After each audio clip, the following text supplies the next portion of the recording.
Olá pessoal, tudo bem com vocês? Espero que sim. Vamos dar prosseguimento às aulas de cores. Hoje é a segunda aula.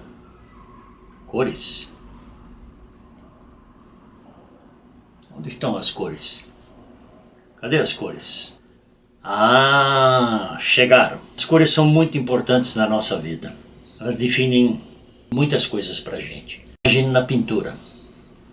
Tem muitos pintores que se revelam pelas cores. Então, por esse motivo, elas são muito importantes. Você deve sempre estudar aquilo que melhor se adapta ao teu trabalho. E as cores que melhor definem e melhor traduzem o recado que você quer dar. Dito isso, eu vou apresentar minha paleta de cores outra vez, com as descrições, bonitinho, vocês vão ver. Vou apresentar algumas cores em algumas obras, para vocês verem como é que elas encaixam, aquilo que eu sempre comentei, que as cores têm que se encaixar dentro das obras. Vou apresentar alguns detalhes de transparências. Tanto a foto como o vídeo fogem bastante da realidade, tá? Quando você vê uma obra assim, frente a frente, ela é muito mais fiel. Nunca deixe de visitar exposições e olhar as obras de perto. Obrigado então, vamos lá, bora trabalhar. Na aula passada eu mostrei para vocês uma paleta de cores, né? Que era uma paleta que eu improvisei ali para mostrar as cores para vocês. Mas agora eu estou mostrando a minha paleta mesmo, tá?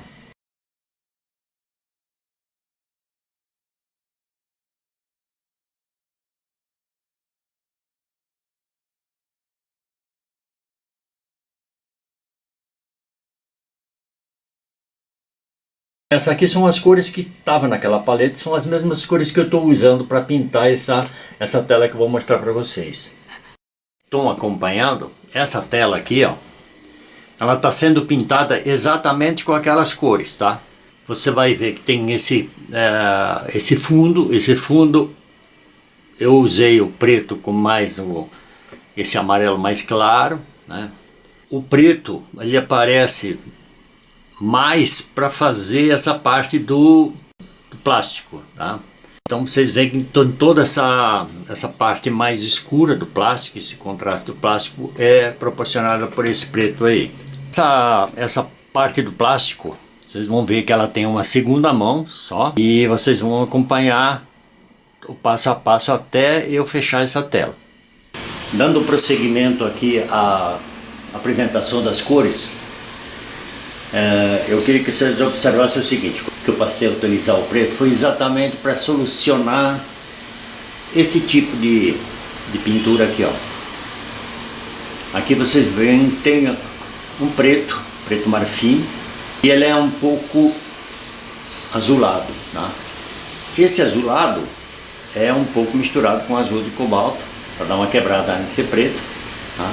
E misturado com o branco. Vocês veem que existe uma projeção do vermelho em cima do plástico, né? Que é um vermelho que não aparece muito forte, mas ele atravessa o plástico e vem. Temos essas peças que elas são algumas transparentes, porque o caracol ele não é completamente sólido. Aqui ele é mais ou menos empastado, mas aqui ele se transforma um pouco transparente. A mesma coisa aqui, ó.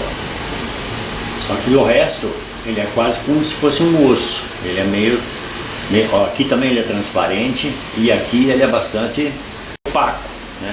Esse vermelho aqui são os vermelhos que eu mostrei para vocês, que eu usei, né? Eles são os vermelhos que também brilham, que tem várias camadas exatamente para poder ressaltar a camada de baixo e confundir com a camada de cima, que aqui ele é um pouco mais claro, misturado.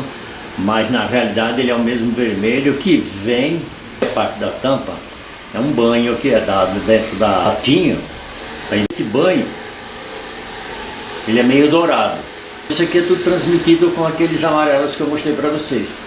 Vocês podem ver nesse trabalho aqui que ele tem uma característica diferente do anterior, tá? Ele tem um fundo mais duro, ou mais fechado. Aquele Aquele que vocês viram anteriormente, ele era mais degradê. Esse fundo ele é mais quebrado aqui. Ele tem um porquê, né? Esse contraste desse azul com essas cores aqui, principalmente essa cor mais alta aqui, ó, e também essa aqui, esse azul faz com que essa cor pule para fora. Uma outra coisa interessante aqui também, vocês podem observar que eu nem sempre, não uso muito verde nas minhas pinturas, mas nesse caso vocês veem umas várias conotações de verde aqui. Aqui são verdes que não são montados, tá?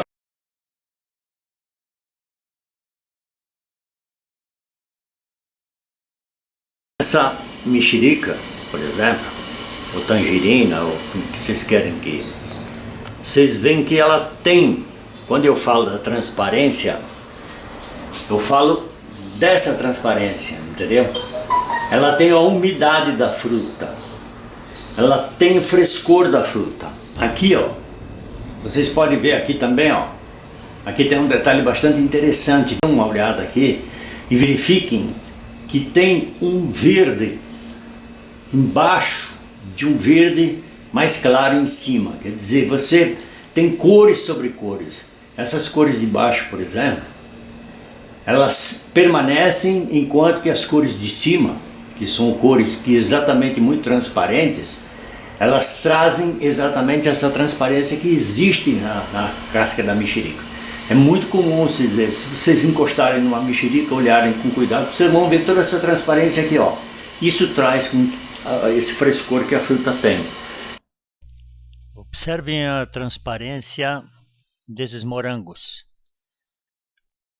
O vermelho que é usado, os vermelhos que são usados são aqueles lá da paleta, né? Tem mais uma mistura de amarelo aí. É só para vocês terem uma ideia de quando eu falo de transparência, ok? Esse fundo que vocês estão vendo nessa tela, ele não é feito com preto. Ele é terra de cena tostada misturada com cobalto, azul de cobalto escuro. Eu sempre falei para vocês que, eu já falei para vocês em outros vídeos, de que eu passei a usar o preto de uma determinada época para frente. Nesse período aqui eu não usava preto. Aqui é só para mostrar para vocês que nem sempre eu pinto só natureza morta, tá? Então eu pinto também peles, principalmente feminina, e normalmente a pele também tem a sua transparência.